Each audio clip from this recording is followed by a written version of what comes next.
ಗುರುಗಳೇ, ನಿಮ್ಮ ಹೆಸರು? ನನ್ನ ಹೆಸರು ಸತ್ಯನಾರಾಯಣ ಭಟ್ ಅಂತ. ನಾವು ಇಲ್ಲೇ ದೇವಸ್ಥಾನದ ಪಕ್ಕದಲ್ಲಿ ನಮ್ಮದೊಂದು 300 ಅಂತ ಮನೆ ಇದೆ. ನಮ್ಮದು ಪ್ರಾಚೀನವಾದ ಮನೆ.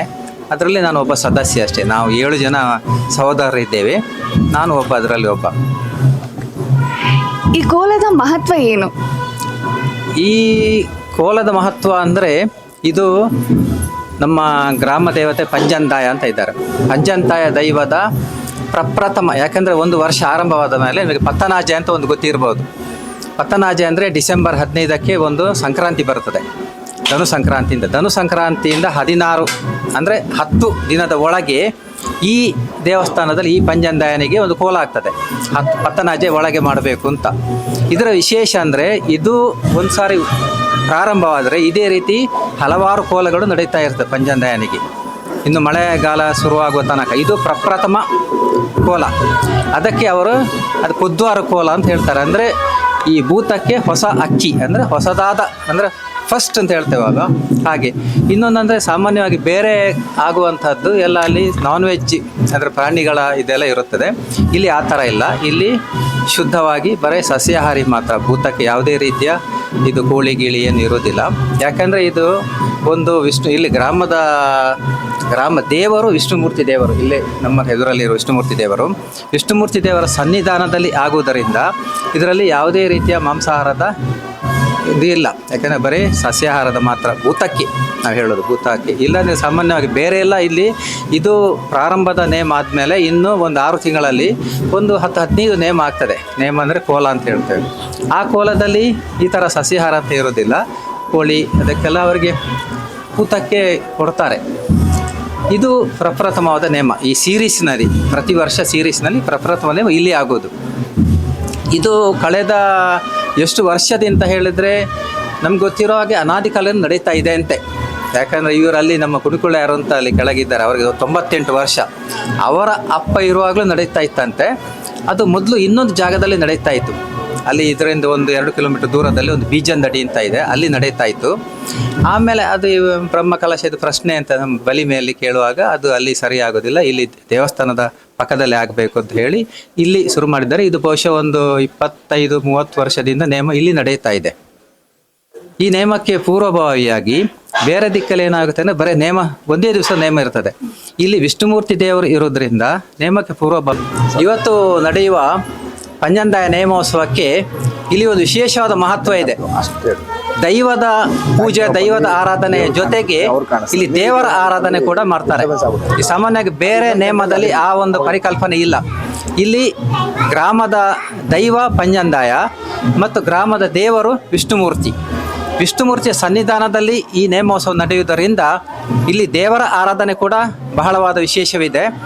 ನೇಮದ ಮುಂಚಿನ ದಿವಸ ಅಂದರೆ ಇವತ್ತು ನೇಮ ಆದರೆ ನಿನ್ನೆ ಬೆಳಿಗ್ಗಿಂದ ಈ ದೇವಸ್ಥಾನದಲ್ಲಿ ದೇವರ ಒಂದು ವಿಶೇಷ ಪೂಜೆ ನಡೆಸ್ತಾ ಇರ್ತಾರೆ. ಪ್ರತಿ ವರ್ಷ ಕೂಡ ಬೆಳಿಗ್ಗೆ ಅಭಿಷೇಕ ಇರ್ತದೆ. ಆಮೇಲೆ ಇಲ್ಲಿ ವಿಷ್ಣುಮೂರ್ತಿ ಪ್ರಧಾನ ದೇವರು, ಅಲ್ಲಿ ಪಕ್ಕದಲ್ಲಿ ದಕ್ಷಿಣ ಭಾಗದಲ್ಲಿ ಗಣೇಶ ಇದೆ. ವಿಷ್ಣುಮೂರ್ತಿ ದೇವರಿಗೆ ಅಭಿಷೇಕ, ಗಣೇಶನಿಗೆ ಅಭಿಷೇಕ ಆಗ್ತಾ ಇದೆ. ಆಮೇಲೆ ಗಣೇಶನಿಗೆ ಗಣಹೋಮ ಬಹಳ ಪ್ರಾಮುಖ್ಯ, ಗಣಹೋಮನ ಆಗ್ತದೆ. ಆಮೇಲೆ ಮಹಾಪೂಜೆ. ಈಗಿನ ಇತ್ತೀಚಿನ ಕೆಲವೊಂದು 10-15 ವರ್ಷದಲ್ಲಿ ಒಂದು ಬೆಳವಣಿಗೆ ಏನಾಗಿದೆ ಅಂದರೆ, ಇಲ್ಲಿ ಜೈ ವೀರಮಾರುತಿ ವ್ಯಾಯಾಮ ಶಾಲಾ ಅಂತ ಇದೆ. ಆ ವ್ಯಾಯಾಮ ಶಾಲೆಯ ವಾರ್ಷಿಕೋತ್ಸವವನ್ನು ಕೂಡ ಈ ನೇಮೋತ್ಸವಕ್ಕೆ ರಂಗಪೂಜೆಗೆ ಲಿಂಕ್ ಮಾಡಿದ್ದಾರೆ. ಯಾಕಂದರೆ ಅದೇ ದಿವಸ ಮಾಡಬೇಕು ಅಂತ. ಜೈ ವೀರಮಾರುತಿ ವ್ಯಾಯಾಮ ಶಾಲೆಯ ವತಿಯಿಂದ ರಂಗಪೂಜೆಯ ದಿವಸ ಮಧ್ಯಾಹ್ನ ಸಾರ್ವಜನಿಕ ಸತ್ಯನಾರಾಯಣ ಪೂಜೆಯನ್ನು ಮಾಡ್ತಾರೆ. ಸಾರ್ವಜನಿಕ ಸತ್ಯನಾರಾಯಣ ಪೂಜೆ ಮಾಡಿದ ಮೇಲೆ ಮತ್ತೆ ವಿಷ್ಣುಮೂರ್ತಿ ದೇವರಿಗೆ ಮಹಾ ಮಂಗಳಾರತಿ ಆಗ್ತದೆ. ಮತ್ತು ವ್ಯಾಯಾಮ ಶಾಲೆಯ ವತಿಯಿಂದ ಸಾರ್ವಜನಿಕ ಅನ್ನ ಪ್ರಸಾದವನ್ನು ವಿತರಿಸ್ತಾರೆ. ಆಮೇಲೆ ಇಲ್ಲಿ ಬ್ರಾಹ್ಮಣರಿಗೆ ಅನ್ನ ಪ್ರಸಾದದ ಅಥವಾ ಬ್ರಾಹ್ಮಣ ಸಮಾರಾಧನೆ ಅಂತ ಹೇಳ್ತೇವೆ. ರಂಗಪೂಜೆ ಯಾವುದಾದ್ರೂ ಪೂಜೆ ಮಾಡಿದ ಮೇಲೆ ಸಮಾರಾಧನೆ ಆಗಲೇಬೇಕು, ಅದು ಕೂಡ ನಡೀತದೆ. ಅಲ್ಲಿಗೆ ಮಧ್ಯಾಹ್ನದ ಕಾರ್ಯಕ್ರಮ ಮುಗಿಯಿತು. ಆಮೇಲೆ ಸಾಯಂಕಾಲ ವಿಶೇಷವಾದ ರಂಗಪೂಜೆ ಅಂತ ನಡೀತದೆ. ರಂಗಪೂಜೆ ಅಂದರೆ ಯಾವುದೇ ಒಂದು ದೇವರಿಗೆ ಪರಿವಾರ ಗಣ ಅಂತ ಇರ್ತದೆ. ಈ ದೇವರಿಗೆ 24 ಪರಿವಾರ ಗಣಗಳು ಇರ್ತದೆ ಸಾಮಾನ್ಯವಾಗಿ ವಿಷ್ಣುಮೂರ್ತಿಗೆ. ಆ 24 ಪರಿವಾರ ಗಣಗಳಿಗೂ ತೃಪ್ತಿಪಡಿಸುವುದಕ್ಕೋಸ್ಕರ, ಅವರನ್ನು ಆರಾಧನೆ ಮಾಡಿಸೋದಕ್ಕೋಸ್ಕರ ಇಲ್ಲಿ ಗರ್ಭಗುಡಿಯಿಂದ ಮುಖಮಂಟಪದ ತನಕ ದಳಿ ಅಂತ ಹೇಳ್ತೇವಲ್ಲ, ದೀಪದ ಅಲಂಕಾರ ಮಾಡ್ತಾರೆ.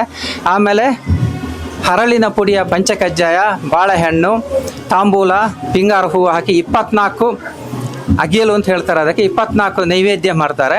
ಆಮೇಲೆ ರಂಗಪೂಜೆ, ಬಹಳ ವಿಶೇಷವಾದ ರಂಗಪೂಜೆ ಅಥವಾ ದೀಪಾರಾಧನೆ ನಡೀತಾ ಇದೆ. ಅಲ್ಲಿಗೆ ಮುಂಚಿನ ದಿವಸ ಕಾರ್ಯಕ್ರಮ ಮುಗೀತದೆ. ಮುಂಚಿನ ದಿವಸ ಕಾರ್ಯಕ್ರಮ ಆದಮೇಲೆ ಇವತ್ತು ನೇಮೋತ್ಸವದ ಬೆಳಿಗ್ಗಿನ ದಿವಸ ನಮ್ಮ ಈ ದೈವದ ಒಂದು ಜಾಗ ಇದೆ, ಭಂಡಾರ ಬೈಲು ಅಂತ ಹೇಳ್ತಾರೆ. ಅಂದರೆ ದೇವರದ್ದು ಅಲ್ಲಿ ವಾಸಸ್ಥಾನ ಅಂತ. ದೇವರಿಗೆ ವಿಷ್ಣುಮೂರ್ತಿ ದೇವಸ್ಥಾನ ಇದ್ದ ಹಾಗೇನೆ ಈ ದೈವಗಳಿಗೆ ಭಂಡಾರ ಬೈಲು ಅಂತ ಅವರದೊಂದು ವಾಸಸ್ಥಾನ ಇದೆ. ಇಲ್ಲಿಂದ ಸುಮಾರು 2 ಕಿಲೋಮೀಟರ್ ದೂರದಲ್ಲಿ ಪಂಜಂದಾಯನ ಭಂಡಾರ ಬೈಲು ಅಂತ ಇದೆ ಅವರ ವಾಸಸ್ಥಾನ. ಅಲ್ಲಿಂದ ಬೆಳಿಗ್ಗೆ ಸುಮಾರು 4:15 ಗಂಟೆಗೆ ಅಲ್ಲಿ ಎಲ್ಲ ವಿಶೇಷವಾದ ಪೂಜೆ ಪುನಸ್ಕಾರ ಅವರದ್ದೇ ಒಂದು ವಿಧಾನಗಳಿರ್ತದೆ. ಅದನ್ನೆಲ್ಲ ಮಾಡಿ ಅಲ್ಲಿಂದ ಈ ಪಂಜಂದಾಯ ದೈವ, ಬಂಟ ದೈವ, ವಾರಾಹಿ, ಮಾಣಿಭೂತ, ರಕ್ತೇಶ್ವರಿ, ಹೀಗೆ ವಿಶೇಷವಾದ 5 ಪ್ರಮುಖ ದೈವಗಳು ಇರ್ತದೆ ಇಲ್ಲಿ. ಈ 5 ದೈವಗಳದ್ದು ಮುಖವಾಡ ಅಂತ ಹೇಳ್ತೇವೆ ನಾವು. ಮುಖವಾಡವನ್ನು ಪಲ್ಲಕ್ಕಿಯಲ್ಲಿ ಇಟ್ಟು ಅದನ್ನು ಬಹಳ ವಿಜೃಂಭಣೆಯಿಂದ ವಾದ್ಯಘೋಷಗಳೊಂದಿಗೆ ಅಲ್ಲಿಂದ ಭಂಡಾರ ಬೈಲಿಂದ ಸುಮಾರು 4:15 ಗಂಟೆಗೆ ಹೊರಟು ಇಲ್ಲಿ ಈ ದೇವಸ್ಥಾನದ ಸನ್ನಿಧಿಗೆ ತರ್ತಾರೆ. ಅದಕ್ಕೆ ನಾವು ಭಂಡಾರ ಬರುವುದು ಅಂತ ಹೇಳೋದು. ದೇವರದ್ದು ಭಂಡಾರ. ಭಂಡಾರ ಅಂದರೆ ದೇವರ ಖಜಾನೆ, ಅದನ್ನು ಇಲ್ಲಿ ಹೊತ್ತುಕೊಂಡು ಬರೋದು ನಾವು, ಭಂಡಾರ ಬರೋದು ಅಂತ. ಆಗ ಅದರ ಮಧ್ಯದಲ್ಲಿ ಕೂಡ ಕೆಲವಾರು ಸೇವಾಕರ್ತರು ಮಧ್ಯದಲ್ಲಿ ದೀಪದ ದಳಿ ಅಂತ ಮಾಡ್ತಾರೆ. ಆ ಕಡೆಯಿಂದ ಈ ಕಡೆಯಿಂದ ದೀಪ ಇಟ್ಟು ಅಲ್ಲಿ ವಿಶೇಷವಾದ ಭೂತಕ್ಕೆ ಅಥವಾ ದೈವಕ್ಕೆ ವಿಶೇಷವಾದ ಒಂದು ಆರಾಧನೆ ನಡೀತದೆ. ಅಲ್ಲಿ ಬಾಣ ದಿವಸಗಳ ಬಹಳಷ್ಟು ವಿಜೃಂಭಣೆಯಿಂದ ಮಾಡ್ತಾರೆ. ಅಲ್ಲಿಂದ ಒಂದು ಸುಮಾರು 7-8 ದಳಿ ಅಂತ ಮಾಡ್ತಾರೆ. ಆಮೇಲೆ ಕುತ್ತಾರ ಗುತ್ತು ಅಂತ ಇದೆ, ಅಲ್ಲಿ ಕೂಡ ಅಲ್ಲಿ ಒಂದು ದೈವದ ಒಂದು ಸ್ಥಾನ ಇದೆ. ಅಲ್ಲಿ ಕೂಡ ಈ ಭಂಡಾರ ಬೈಲು ಅಲ್ಲಿ ಹೋಗಿ ಅಲ್ಲಿ ಒಂದು ವಿಶೇಷವಾದ ಪೂಜೆ ಮಾಡಿ ಸುಮಾರು 4:15 ಹೊರಟ್ರೆ ಒಂದು ಸುಮಾರು 6 ಗಂಟೆ ಹೊತ್ತಿಗೆ ಸುಮಾರು 1:30 ಗಂಟೆ ಹಿಡಿತದೆ ಅಲ್ಲಿಂದ. ಯಾಕೆ ನಿಧಾನವಾಗಿ ಬರಬೇಕು, ಆ ದಳಿಯಲ್ಲಿ ಸೇವೆ ನಡೆಯಬೇಕು. ಆಮೇಲೆ ಅಲ್ಲಿಂದ ಇಲ್ಲಿ ಬಂದಾಗ ಇಲ್ಲಿ ಬಂದು ದೇವರ ಪೂಜೆ ಆಗಿ ಆ ಭಂಡಾರವನ್ನು ಅಲ್ಲಿ ಈಗ ಕಾಣ್ತಾ ಇದ್ದಲ್ಲ ನೇಮ ಆಗುವ ಜಾಗದಲ್ಲಿ ಅಲ್ಲಿ ಅದನ್ನು ಇಟ್ಟು ಅದನ್ನು ಒಂದು ಸಣ್ಣ ವಿಧಿವಿಧಾನ ಮಾಡಿದ ಮೇಲೆ ಅಲ್ಲಿ ಅದನ್ನು ನೆಲೆಗೊಳಿಸ್ತಾರೆ. ಅಲ್ಲಿಗೆ ಬೆಳಿಗ್ಗಿನ ಕಾರ್ಯಕ್ರಮ ಮುಗಿಯಿತು.